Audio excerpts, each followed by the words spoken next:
Here with Jersey Muscle Radio. This is episode 2. We're going to be talking about the difference between training for muscle and training for strength, fad routines, and why probably shouldn't follow them, and why certain programs uh, are lies, and why we're going to dig a little bit deeper into that stuff and hopefully clear some things up for you. So, Kyle, say hi to everybody. Yeah, what's up, guys? We're back for episode 2. As Chris said, we're going to be talking about different muscle gaining strategies and fads and myths and whatnot. And it's something I think we both know a good deal about because we train athletes, which primarily they have to increase power and strength. But I know that Chris also uses like a similar theory as myself, that we do incorporate a lot of bodybuilding into their plans, which is designed to gain muscle. So we're going to dive into this, and then yeah, it should be pretty cool. All right, guys. So, like Kyle said, it's my theory that when training an athlete, you're only going to get so strong without you're only going to get so strong to a point without muscle mass. So there comes a point where if you want to get stronger and continue that gaining strength, you have to put on some muscle mass. I mean, a lot of coaches I know don't incorporate certain bodybuilding techniques because I guess they feel like that they're outdated or whatever. But the truth of the matter is, you have to incorporate something that's going to build this muscle. We're not saying these athletes have to be bodybuilders, but there has to be some degree of lean muscle mass on these athletes to increase power and to get past that strength plateau that they probably are going to hit at some point. So. Yeah, and I think it's important too that we say it's a whole different topic, that we're assuming that nutrition is where it should be to support muscle growth, because that could be a whole different thing. But I know from all the research I've done and throughout the years, the biggest factor in gaining muscle and hypertrophy is time under tension, which if you're just training for strength, 1 to 3 rep max, you're not under tension that long. Optimal time under tension for muscular growth is anywhere between 40 and 70 seconds for a set, which means people have to lower the weights they're using to control the tempo, and the ego gets in the way many of the Nobody times. wants to do that. Nobody wants to do that. Yeah, yeah, they don't. But you get you get that growth hormone adaptation. I know Poliquin was one of the first guys, and Ian King, that really developed the tempo, using tempo within the lifts. But something we'll talk about later on in the episode too is if we do increase limit strength, that could aid because in muscular growth indirectly, because we'll be able to use more weight on the hypertrophy sets. Yeah, absolutely. Um, you hit the nail on the head with time under tension, and I kind of talked about this. I think it was with Ryan Muncie a few weeks back, but when training athletes, they always rush through their workouts, and I don't know if you have the same problem with when you train kids, but they think that their workouts need to be if they're done the fastest, that they got the most out of it. And when it's a muscle building workout, that's not necessarily the case. Like, you have to take your time. One thing we started doing here is implementing negative reps. We do a little bit of tempo work. I don't go into too much detail with them, but I'll say, okay, on this set you're going to do 3 seconds on the negative, or you're going to do 2 seconds on the negative, so it slows them down. Now, granted, they're probably counting faster than I would count, but it's still increasing that tension on the target muscles, and they have to get that muscle fiber damage, and that's one kind of way to do it, is to physically, tell them that they need to count to 3 or count to 2 and increase that tension on those target muscles. Yeah, that's a great point. Because I do find even with some of the adults, they'll just kind of mindlessly go through this set. It's because of CrossFit. It's CrossFit. Yeah, yeah, this go ahead. It's freaking CrossFit. But they'll kind of go through it, and they're not, somebody that's got more of an advanced mind muscle connection, or they have that neural connection. They'll know, like, let's say you're training, we're going for growth, to flex the muscle, and then keep trying to flex it on the way down, and you fight it. And a lot of times the temple will control itself, but most people can't understand that concept. So we do have to prescribe, okay, 3, 4 second negative, and maybe a pause at the bottom. Right. Again, uh, I tell when I teach this at one of the colleges that people just let their ego get in the way of that. They want to bounce the weight up and down and use limited range of motion. And the whole other thing is range of motion for muscular growth. It's got to be incorporated. You got to take the muscle through the full range of motion. Yeah, you see all these articles talking about partial reps and all that shit, but if you're not doing full range of motion work, you have no business doing partial reps or doing like 21s or like, people do that stuff. Work that full range first. You have to get, you have to work that, like you said, that full range of motion on the target muscle.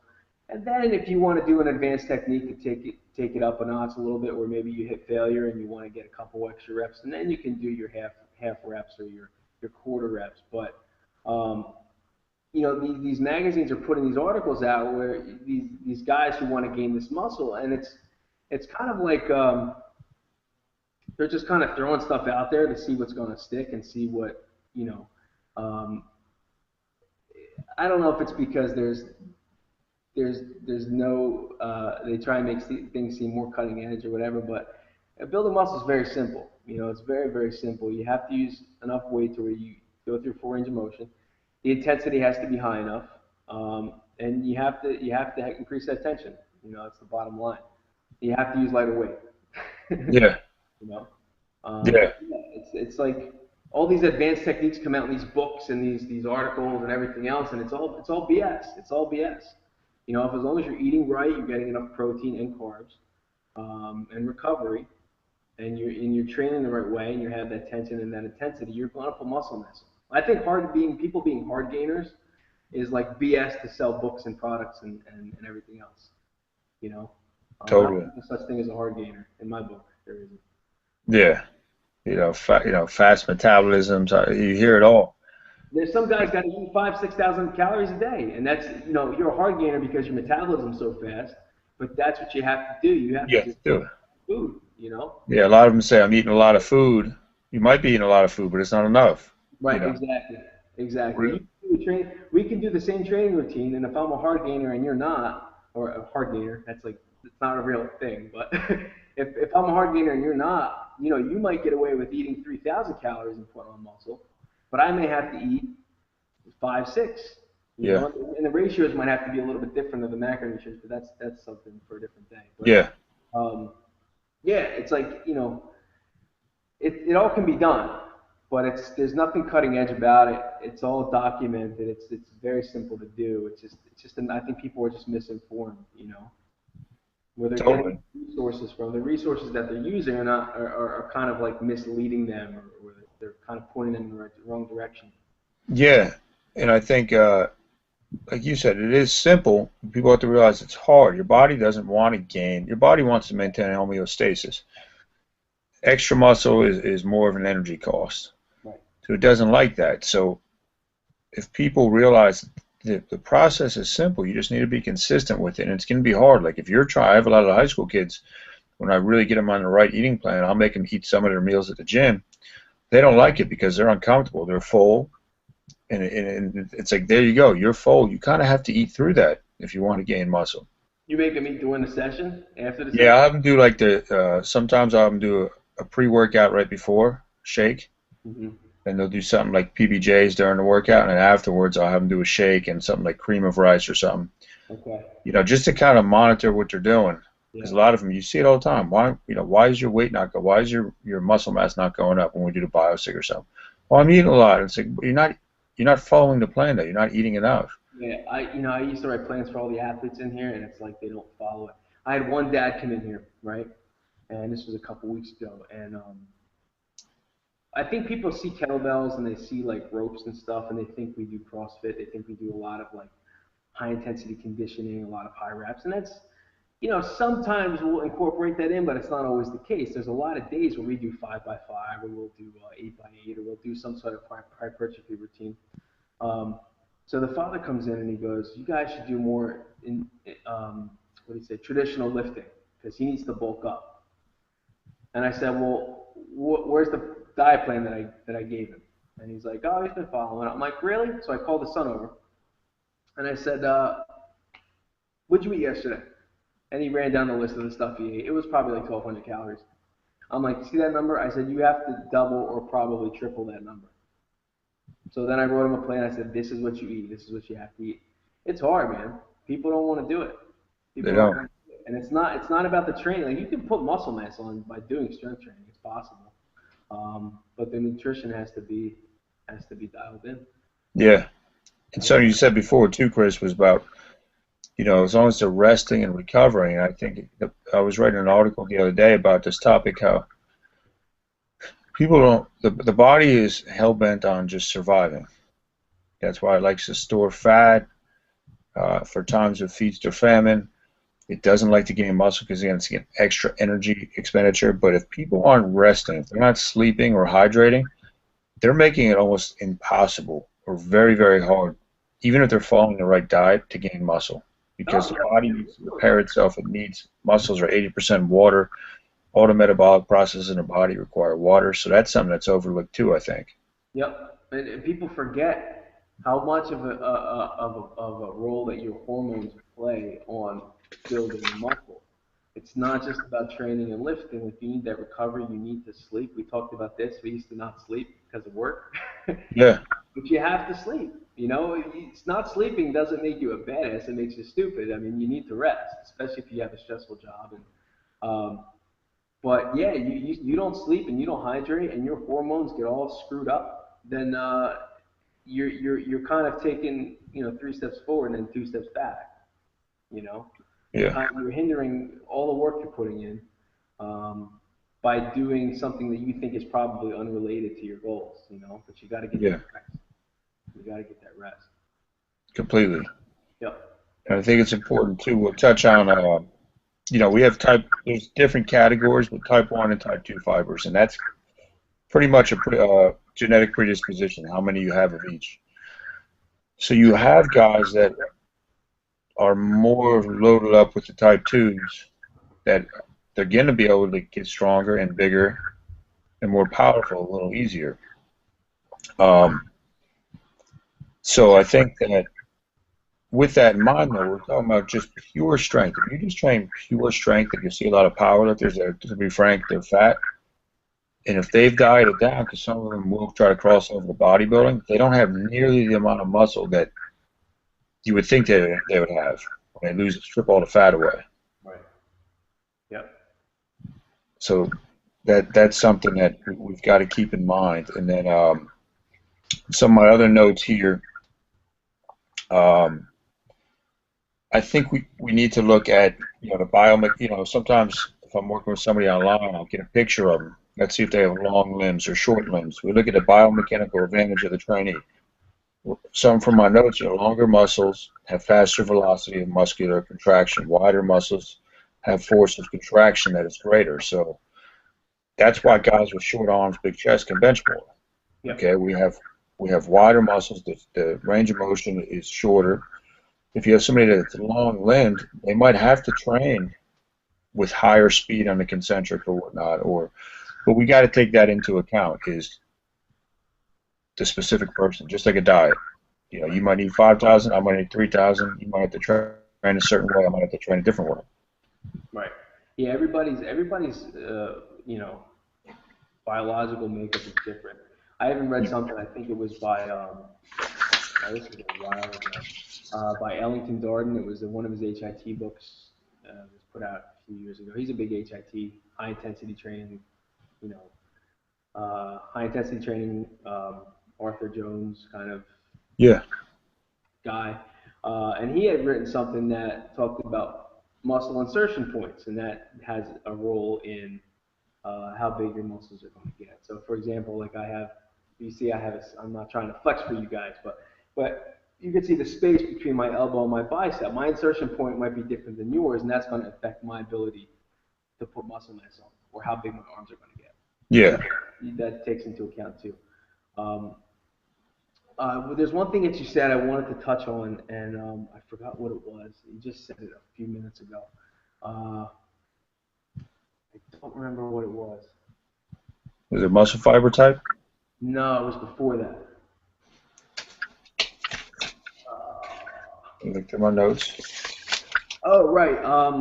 Okay. So somehow we were talking about muscle powerlifters and being fat and not them not having as much muscle. And so you got to be careful where you guys get your information. Okay. There's a lot of like crap online. There's a lot of stuff where people are trying to sell products, and I see a lot of them where they promise that you will put on, or the writer of these products put on 60 pounds of pure muscle in like 6 months naturally, and like you guys gotta like not listen to that, because there's so many things that go into building muscle. Right? We just talked about a few of them, but also there's a limit to how big you can get naturally, and there's also a limit on how fast you're going to put it on. Now you can put 60 pounds on in 6 months. I've done it, but I was also fat. Like I wasn't Yeah.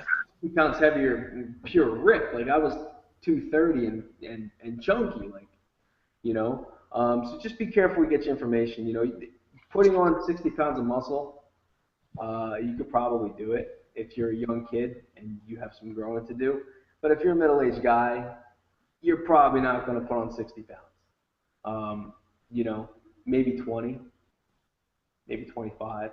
But it's a slow drawn out process. It's not something that you can just say, okay, I'm going to get on the right training program, the right nutrition program, and sleep enough, and you're magically going to put on 60 pounds. It doesn't work that way. So, just I think that's what I wanted to touch. Just be careful where you guys kind of get your info from and see these things online. You know, so sorry, that was Yeah. a little rant. No, especially you said, about especially for the athletes or anybody. I know, through studying Charles Poliquin, he'd always talk about, okay, well, some of these linemen, they want to be whatever, 300 pounds. I have a guy at the gym that wants to be, he's hell bent on being 300 pounds when he goes to camp at his prep school. And I've explained to him, like, look, fat just creates intramuscular friction. It's not going to help you on the field. It's Right, not going to make you faster. It's going to slow you down. I'd rather you be leaner, more agile, and keep your strength numbers up. So yeah, it is some people get in, and that's the quantitative syndrome, I think, where people want to quantify everything. yep, I lifted this much weight. Well, all right, but are you making improvements? Are you gaining muscle? Well, we've got to track that stuff. And I think something I have here before the next part of this is so we talk about motor units, so high, low threshold motor units, high threshold motor units, and it's kind of the order of recruitment is fixed. It goes from low to high, okay, kind of like a dimmer. So when the threshold is reached, it's the all or none principle, okay? All the motor units are activated, which we need for muscular growth. right, But also the order of recruitment is fixed, okay? So I always use that with, for example, for doing dumbbell laterals, and people are pausing between each rep.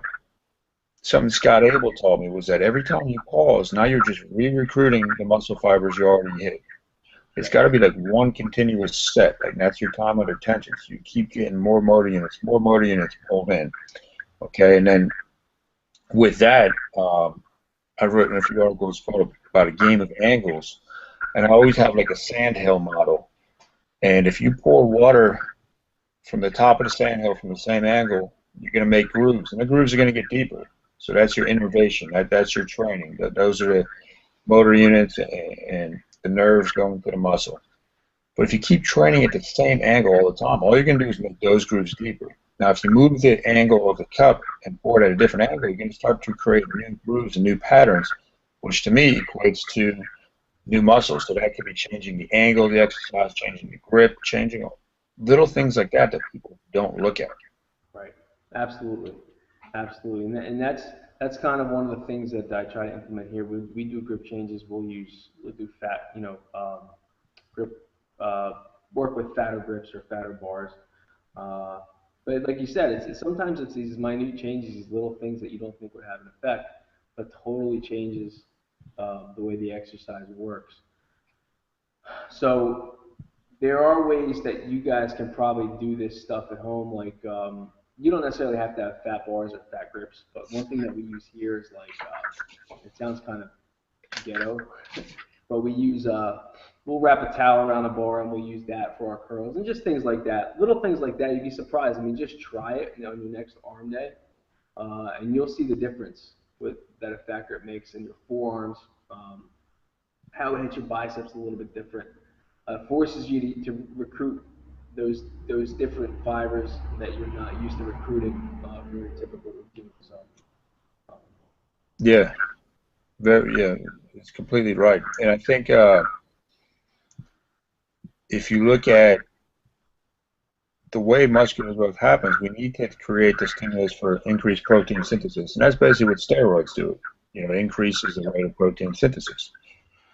So we enhance our size by increasing the amount of contractile proteins, which means we have to increase protein synthesis. Your diet's got to be on point. That'll be a completely different radio show. But you need to provide a stimulus, and I think people don't realize that during the workout, they're not actually building muscle. They're providing the stimulus where they have to recover, and then the body's going to come back bigger and stronger. In our case, we want to come back bigger, more muscle, so it can adapt to those demands the next time around.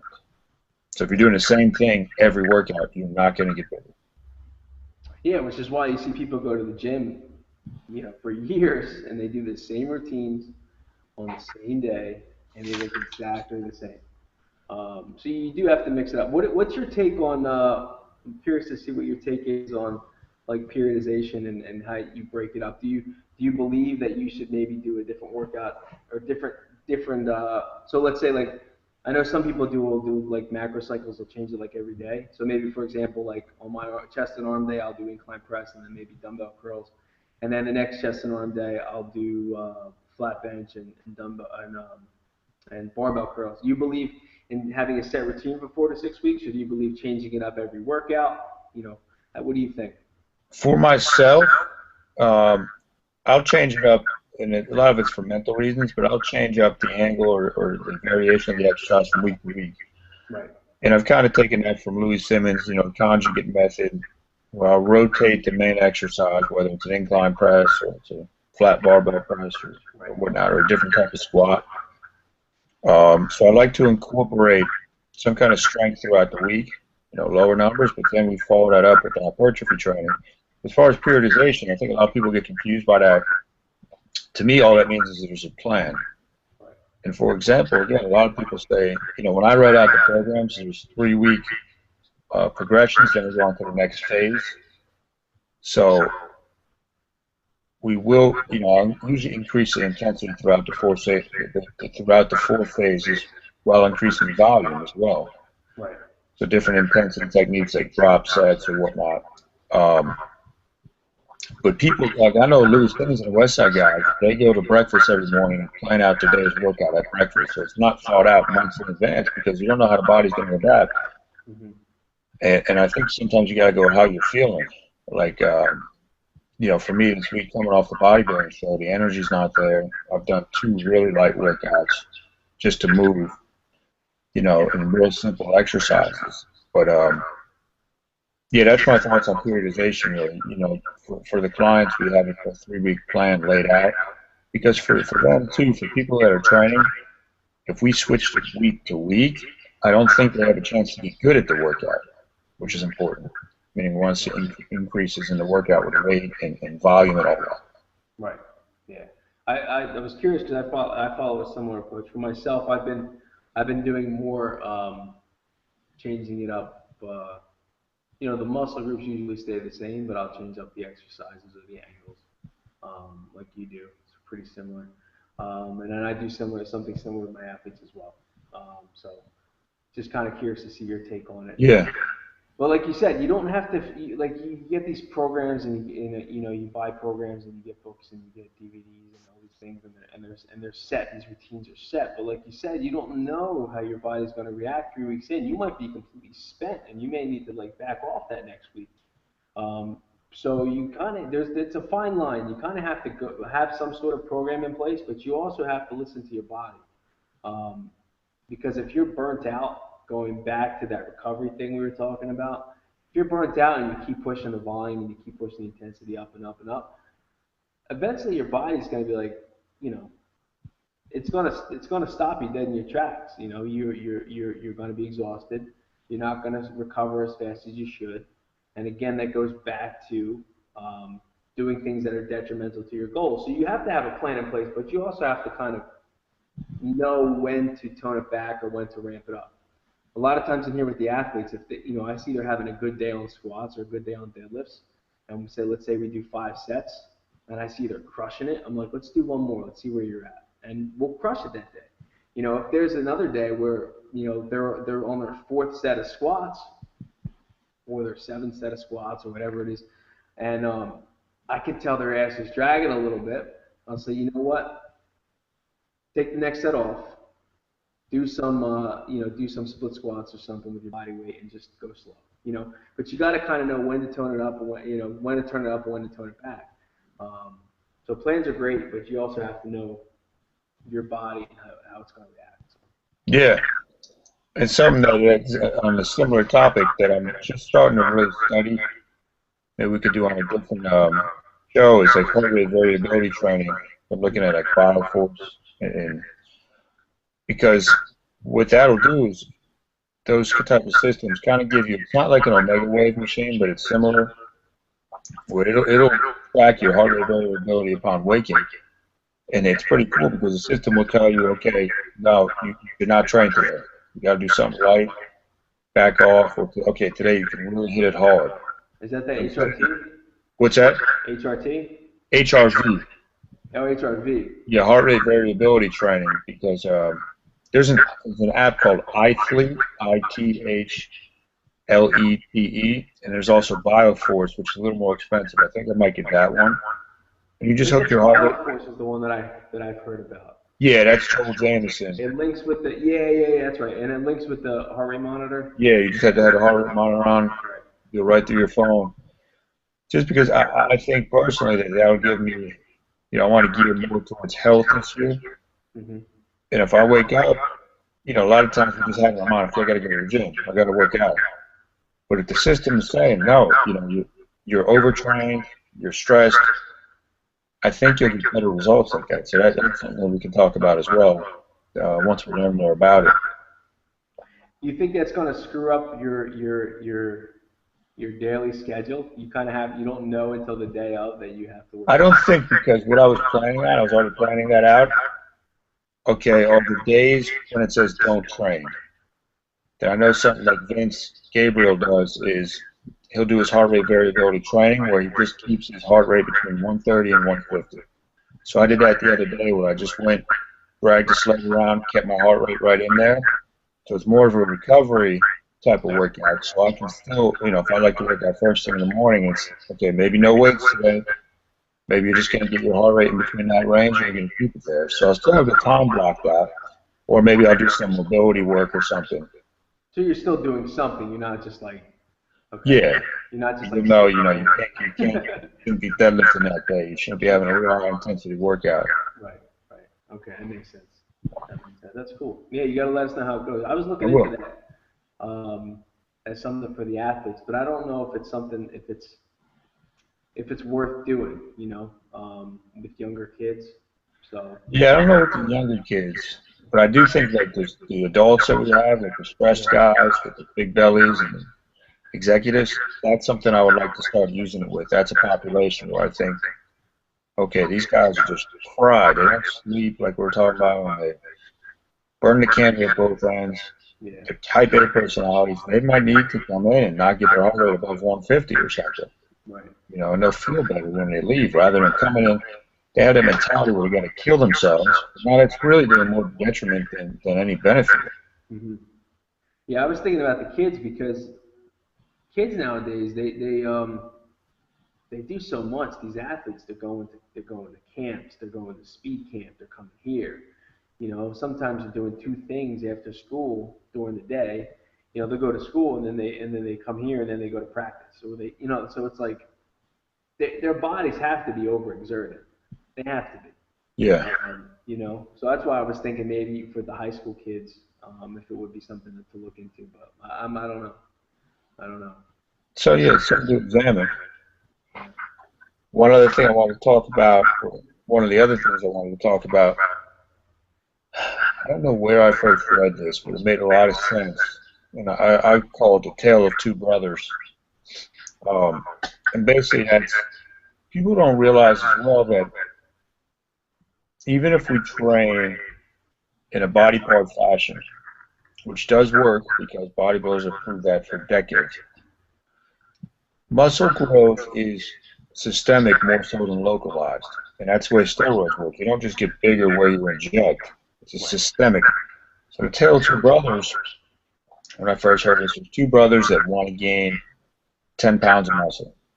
Okay, or they want to, I should say, they want to get bigger arms. So the one brother just deadlifts the whole year.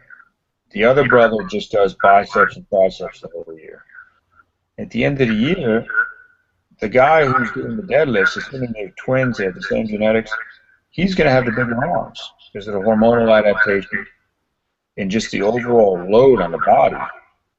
So I think it's important that we incorporate the bigger lifts. Again, you could do it with higher reps or whatnot, but you're getting a better hormonal adaptation, working more muscle. And you're going to gain more muscle because the whole body is a system. Okay, and it needs to adapt to that. If you just train arms, I remember Schwarzenegger said, to gain an inch on your arms, you got to gain about 10 pounds of muscle. You're not going to gain 10 pounds of muscle just in arms. Yeah, that makes sense. Yeah. So what is your thought process? So you're saying that you do splits now that are upper and lower. How do you break up your splits? Do you still do body part training? So yeah, you're talking about personally, I still do body part training, but it's more, and I think that people get confused with that concept, is the body, you know, besides arms, so many auxiliary muscles, body can basically push, pull, change levels, do single-legged stuff, and core. So chest would fall into pushing. So I think people just get all bent out of shape with the categories, but it's really the same thing to me. So yeah, I'll do what I'm going to transition to now that the contest is done is really playing around with those big lifts, manipulating the reps, and maybe deadlifting a pull-up day. And I bet you I'll put on some size in my arms just from that routine, and then maybe an overhead press and some kind of carry day. Right. But at the gym, I categorize it more by movement for the athletes. So we might do a tiered system where first exercise is full body, then it's a lower body, and then it's an upper body. And then we tier, so whatever the first exercise is gets a priority. And then we also have the bodybuilding plans, which are geared more towards body part. So we might hit leg extensions and leg curls on leg day, which people go crazy. I think the whole functional movement thing, which people misunderstood, is they've kind of black sheeped all those exercises. Well, look, again, they've worked. The bodybuilders have proven they've worked. You know, they've proven it for a long period of time. So people cannot tell me that it doesn't work, you know? Yeah. Functional training is a funny thing. Like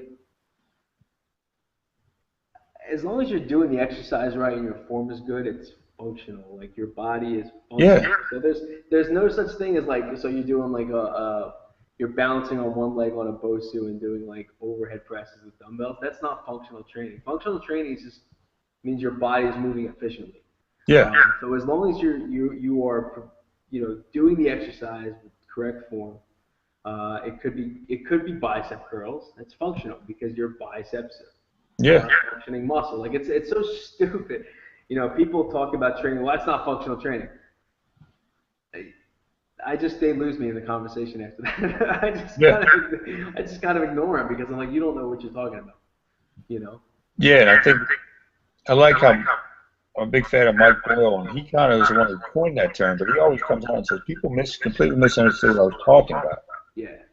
It just means is the exercise going to make you better at your function that you have to do?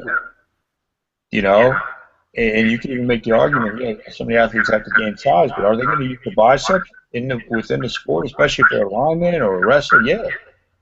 Right. So we have to train that in that specific range of motion, because the said principles, specific adaptations to impose demands, training adaptations are very specific. If you went and bench pressed to a world record bench press, that's not going to carry over to swimming in the pool. Right. Yeah. You know, so people miss that point, I think. Yep. Very true. You know, You got guys like these big guys like it's funny because there's that crowd that thinks functional training is like balancing and doing box jumps with a bar on your back and like just like stupid stuff that doesn't really make any sense because it's going to help because it's going to help movement patterns better. But you see these big guys. I don't know if you know who Bud Jeffries is. Like these big guys like Bud Jeffries, he's a strongman. yeah, Guy's huge, right? And he's like picking up these stones that are hundreds of pounds, but he can do handstand push-ups, and he does direct arm work, he does curls, he does a lot of odd object lifts. And the guy, like, you tell him that what he's doing is not functional training. I mean, here's a guy that's massive, and he's able to do these things that are not normal, these kind of superhuman things. But he trains his arms, and he does these exercises that are that might be a little unconventional, but it doesn't mean that he's not functioning well. He still is pretty flexible for being as big as he is.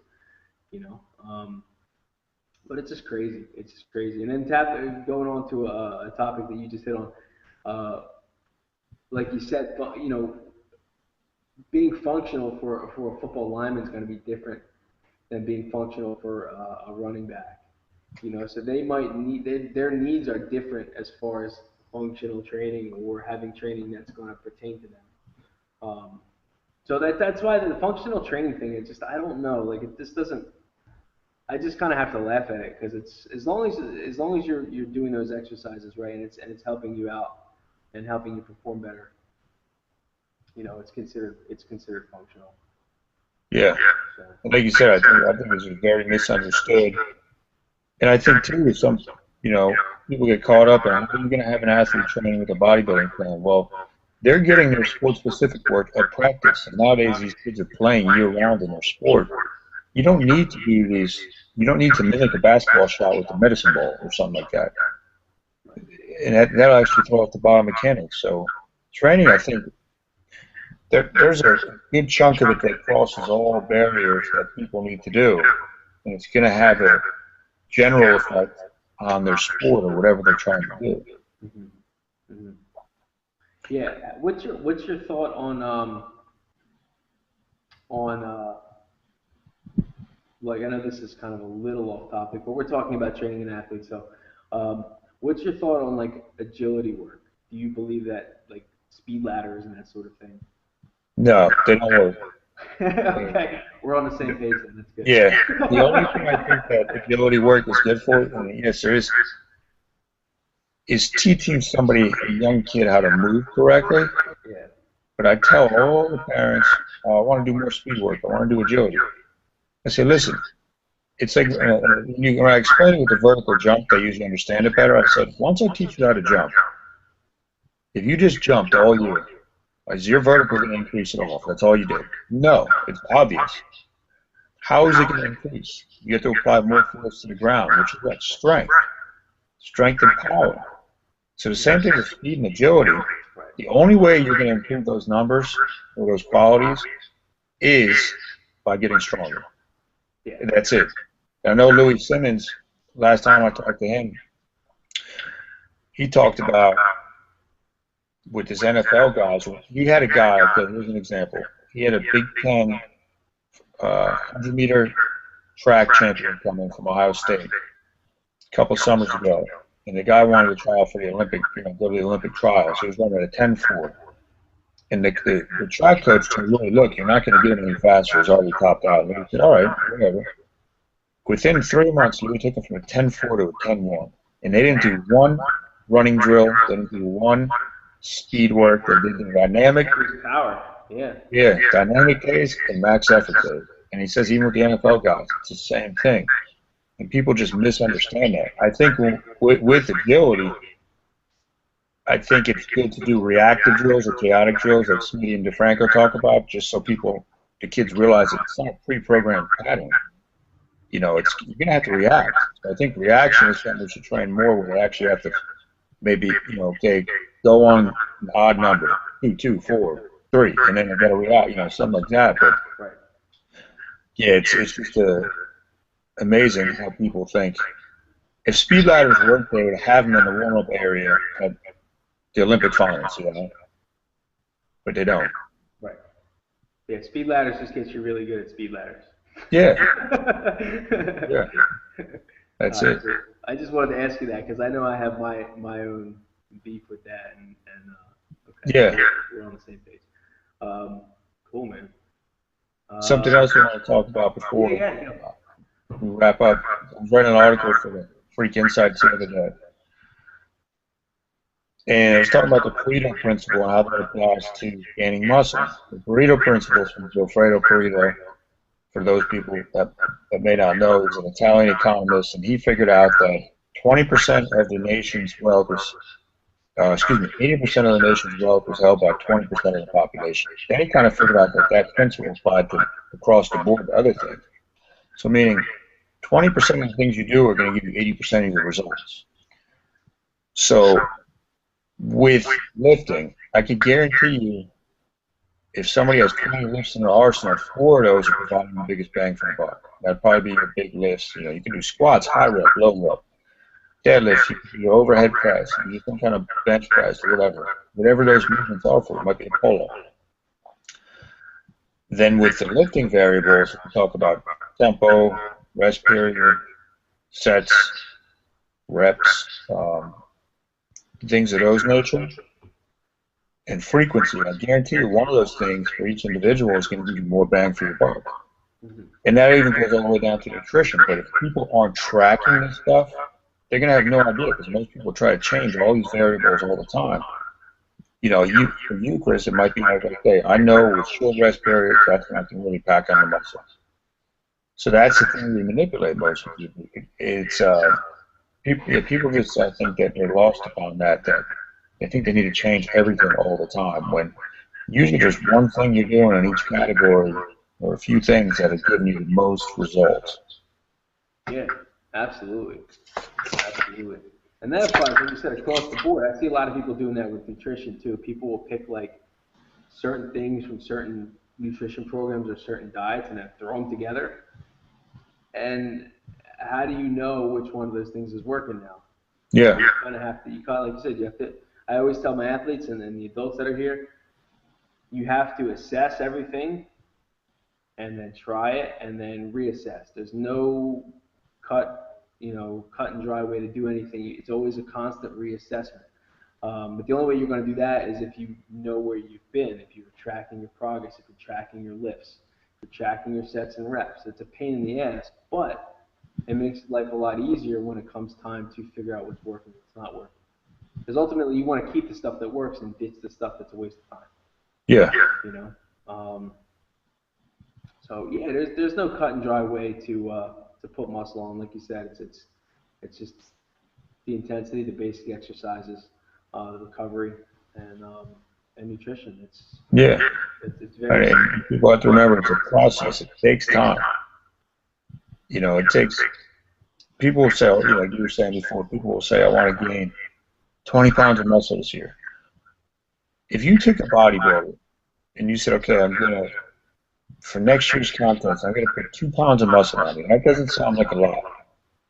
And I heard somebody explain this once, but okay, if I'm going to put 2 pounds of muscle on you and you're ripped, that's 8 quarter-pounders from McDonald's slapped on you in different places. That's significant. I mean, that's visually significant. And that's just 2 pounds. So people need to be realistic. I mean, I think one of the books I have here, they talked about the maximum amount of muscle that somebody was able to gain, even when using antibiotics, in 1 year. This scientists figured out was like 27 pounds of real muscle. Mm-hmm. So yeah, these guys that are making, you know, gain 40, 50 pounds and bulking up, like most bodybuilders will bulk up, only to come in looking exactly the same the next year. Well, because they get fat, and Yeah. people mistake the fat for muscle. They think if they're lifting and they're bulking and they're increasing their calories, and a lot of times they eat junk, that if the scale moves, that they bulked up and they put on 30 pounds of muscle, and that's not the case. You may have put on 5 or 10. The rest is fat and water. You know, that stuff's got to go somewhere. Um, I think Arnold said something that if it jiggles, it's fat. You know what I Yeah. mean? Like it's the way I heard the amount of muscle described, and I forget who said it. I don't remember. Maybe it was Ferrugia. I don't know. It was one of these guys. And said, okay, 5 pounds of muscle. You want to know what 5 pounds of muscle looks like? Go to the supermarket and get 5 pounds of steak. That's a lot of steak. Yeah. That's a big freaking steak, and that's essentially that's muscle. That's pure muscle. So, you know, you put it that way, 5 pounds of muscle is a lot of weight. I mean, if it's pure muscle, that's a decent amount. Yeah. That's a decent amount. And I think people too, they got to realize they're gaining. If they want to gain muscle, I think and I know it's much easier to gain muscle if your body fat in check. Insulin sensitivity is going to be better. Calorie partitioning, meaning where the calories are going to go to. Right. So I think that's something we could talk about at another time too. But that's a great point. With 5 pounds of steak, it's visually it's like, whoa, that's a lot. You realize how slow muscle growth occurs. Yeah. You know, it's got to accumulate over time. It's not something you're going to notice day to day. Yeah. Yep. And there's one other thing that you guys should take note of. The leaner you are, the more jacked you look. Yeah. Right on. I'm about 195 right now. I guarantee you that if I was 180 and I was under 10% body fat, I would look like I was 200 pounds.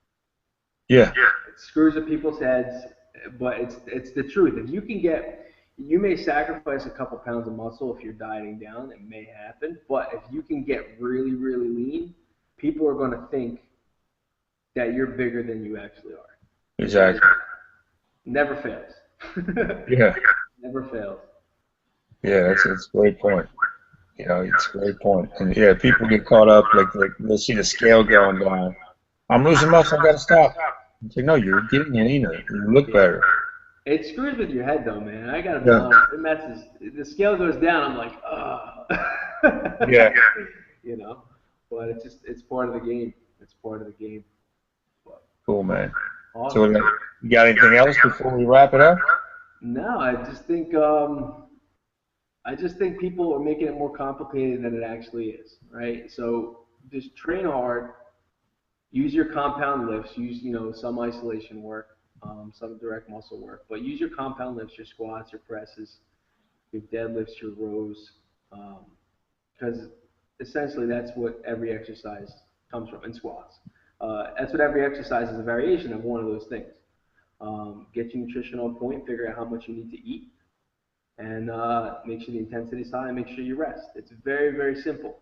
It's simple. Don't Yeah. overcomplicate it. It's not hard. Yeah, 'cause It is hard, but it's not. It's not like not hard in the sense that it's unattainable. exactly. It's simple process, but it's hard. You know, you gotta be consistent. I think you gotta track everything. You can't improve what you don't measure. Right. Right. And So if you really are serious about crazy results, I mean, don't be afraid to track your food. It kind of sucks, and I'm sure we've both done it. But tracking your calories is one way that you can really dial it in and yeah. make sure that you stay lean as you're gaining muscle. So you're not just shoveling food in your mouth and Yeah. getting fat, you know. So if you track your calories, and they say like a good increase in calories is 300 to 500 above your maintenance level. Yeah. And you can find your BMR online. There's calculators. You just Google BMR, basal metabolic rate, and you can calculate a general ballpark number of your base calories. So basically, if that's your base number, you want to eat 300 to 500 calories higher than that. More than that thing. Yeah. So Cool, man. Very cool. awesome. I think we covered a lot of stuff today. Yeah. Yeah, we'll be back in 2 weeks with the next episode. We'll determine a topic. I've had a few people actually request topics, so we'll discuss that off air and see what you want to Yeah, do. let us know what you guys want to hear about. Absolutely. Yeah. Just to recap real quick before we go. Functional training doesn't exist. Speed ladders are BS. Yep. And we blame CrossFit for something. Bad for just Yeah, the speed of the workout, getting through a rep as fast as you can, no mind muscle connection. That's right. It's CrossFit's fault. Yep. Those are the main takeaway points, I think, of today's episode. Yeah. But yeah, guys, awesome. Let us know what you want to hear about, and we'll see you in a couple weeks. Cool, man.